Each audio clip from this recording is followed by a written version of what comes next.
I don't know how it is with you all, but I've been seeing a lot of ads lately about a plugin called DST, and it's been supported by Armin van Buuren and Dada Live, who are both artists that I respect a lot. So it has really caught my attention, and today I want to take a look at it. So let's get started.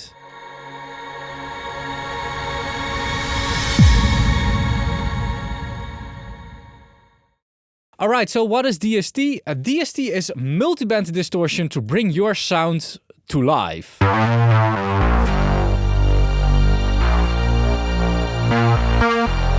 Multiband distortion. Oh, wait. And it's vintage. It's scratched. They've scratched it already before you've bought it.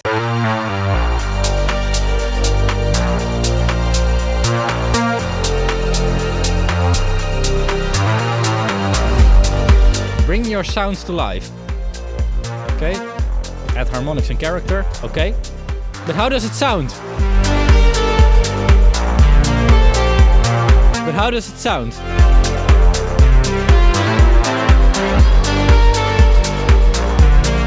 It looks good. But how does it sound? 3 unique distortion types. Okay. How does it sound? How does it sound? It's in the music. So this always surprises me. Like they're introducing an introduction video of a plugin in a minute, like 1 minute of introduction of a plugin. I think you can do that in a way better way. Like you can sell it way better because the product of a plugin, the thing that comes out of the plugin, is why we use a plugin. And if you're not showing that in a video, like you've got so many opportunities because you've got visuals and you've got audio. And the easiest way to do it is by just turning it on and off and on.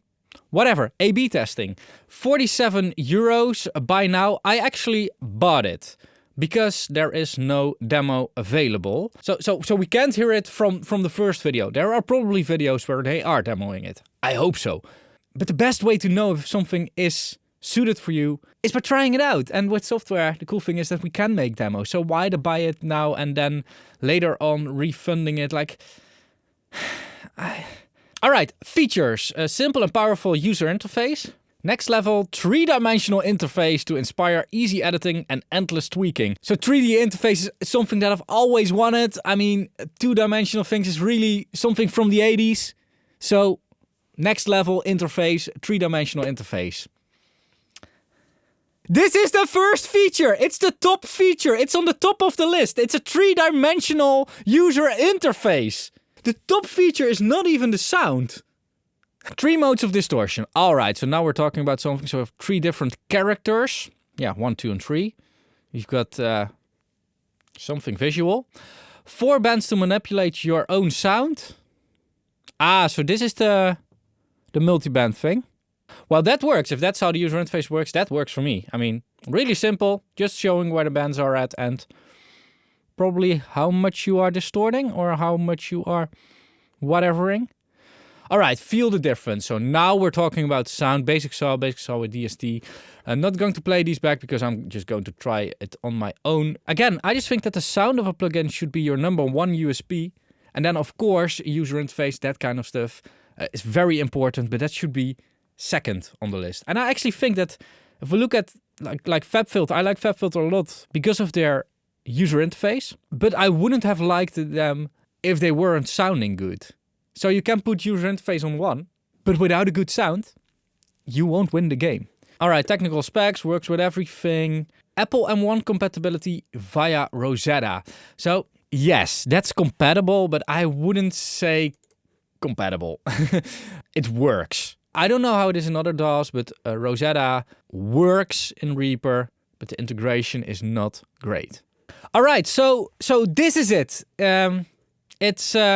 Well, first of all, I don't know if it almost looks sharper without my glasses.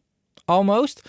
Like these letters are, it's kind of confusing because it feels a little bit low res or something. But this is it. We've got gain, distortion, low, mid, high, and output. We've of course got the distortion modes over here. We've got something here that, I mean, I'm clicking, but it doesn't do anything. I don't know what this is. I don't know what the background is. We've got our presets over here. And we've got edit or edit. And here we can adjust the different bands. This also alters this. Oh, okay. So here we can see what we are doing over here. We can see our gaining. We can see our output level. We can see. So basically, this is doing the same as this. Like every single knob that we have here, we also have over here. And what is this then? Like, do I really need to check a manual now? Because we can gain over here, but what we're gaining over here, we are not gaining over here. This is auto gain. So we got gain 1 and gain 2. And also, if I double click on it, it doesn't reset. It doesn't reset. That's so... Like sometimes you just want to go to the neutral setting of a parameter. It doesn't do it. So also, I'm trying to pan around this interface because it's a 3-dimensional interface, but it's still 2-dimensional. It's just 2-dimensional. So this doesn't score high for me on the simple but powerful user interface because the basic things in the user interface, like resetting things, like that kind of stuff, for me, that's not a user interface that is powerful. It's a simple user interface. That's true, but powerful. Not yet.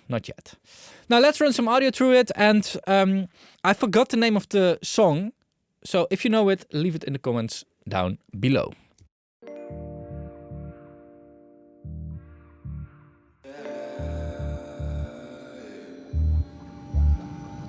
I hate the world and everything in it. Is it already doing something?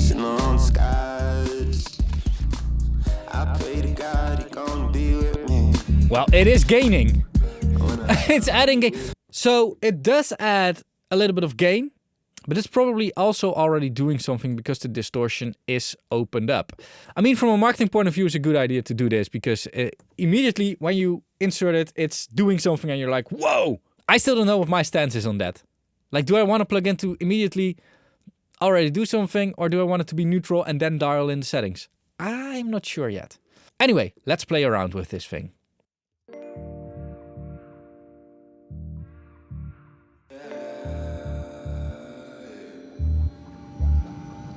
I hate the world and everything in it.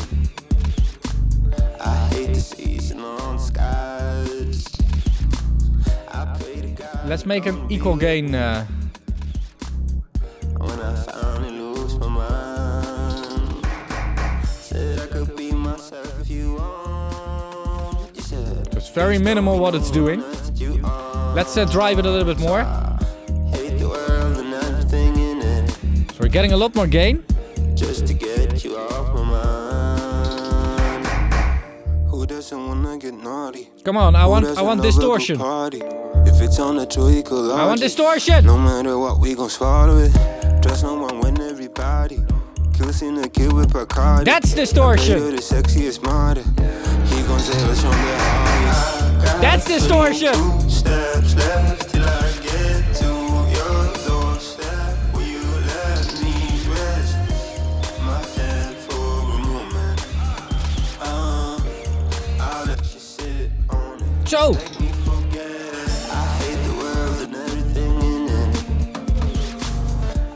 Well, at least it's like subtle, more extreme. 3 really different sounds. The third one is really sounds a little bit like the Illusia character on All the Way. And then with a mix knob in it or something. Like it adds the distortion, but it seems like there's also a little bit of undistorted signal coming through, like it's mixed. What is really annoying again is that the gaining, again, basics things, gaining, gain staging and auto gaining. It's so difficult to do it in a plugin. Like on analog, you can do it with 2 hands. In a plugin, you can't. So you're constantly like, okay, distortion up, output down, distortion up, output down. Let's listen to how this will sound on just the drums. All right. So I want to know what that low, mid, high is about. So that's an EQ, I think. And it seems it's a pre-distortion EQ.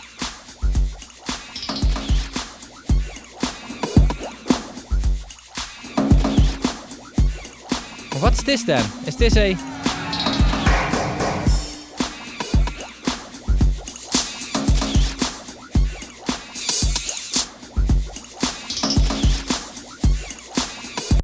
Do they have a manual? I better hope they do. Like, why can't it be, like, just say pre, post, whatever. Just, we use these terms in audio engineering so we understand each other. I mean, understanding each other is a very important thing in the world. Now, there's a video tutorial, okay, but... Today we'll be doing a video all about my brand new multi-band distortion plugin called DST. I'm super excited to show you this, guys, because I absolutely love how it sounds. In this video, we're going to be looking at the user interface, the controls, how it sounds, and some presets, and basically giving you guys an in-depth look at it. So let's dive in.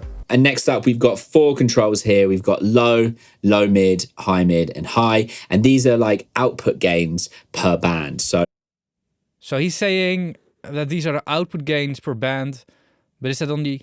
It sounds like it's pre-distortion output gain. As you can hear, like, quite simple. You can go pretty drastic with these as well. And that, like, is it... Maybe it is output gaining. I don't know. Really good. But what is the other thing then?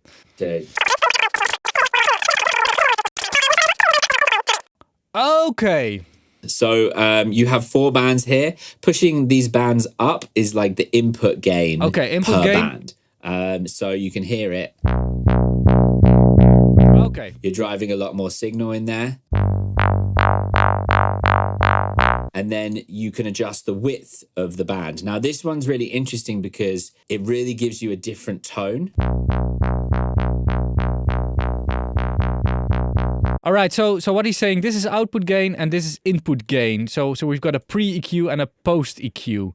Okay, so here's a thing to think about. First of all, if you are claiming, like the first claim that you're putting on your website, if that is a simple and powerful user interface, what I would expect is an interface that explains itself out of the box. And there's room enough to put something like post-EQ and pre-EQ. The issue here is that you don't want a random reviewer on YouTube or one of your customers to not understand the plugin and then discard the plugin because they are not understanding it.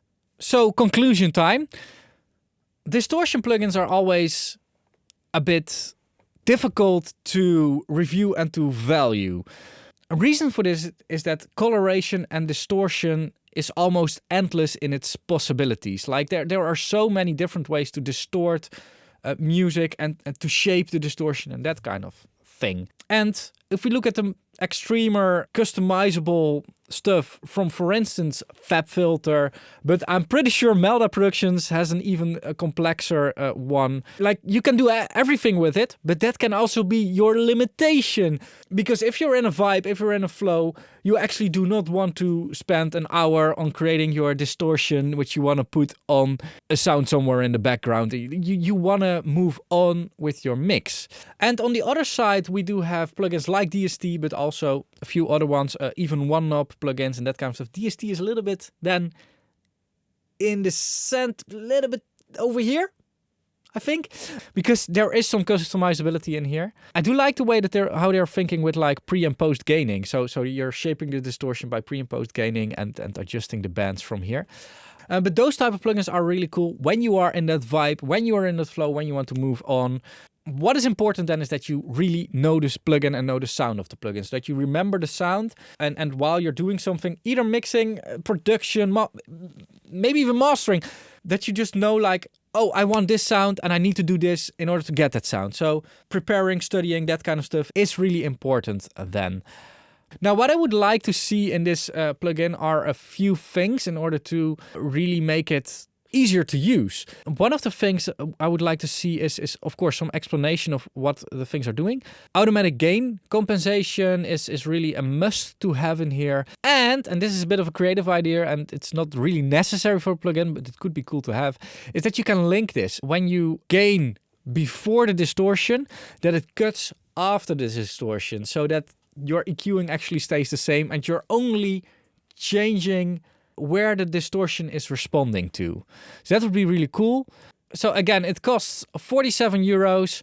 I would normally say check it out, but there's no point in doing that because you can't check it out. So I'm probably not going to link to them below, or they need to have a trial available. You can, of course, find it by going to dst.mattnash.com. If you buy it, they do have a 14-day return policy.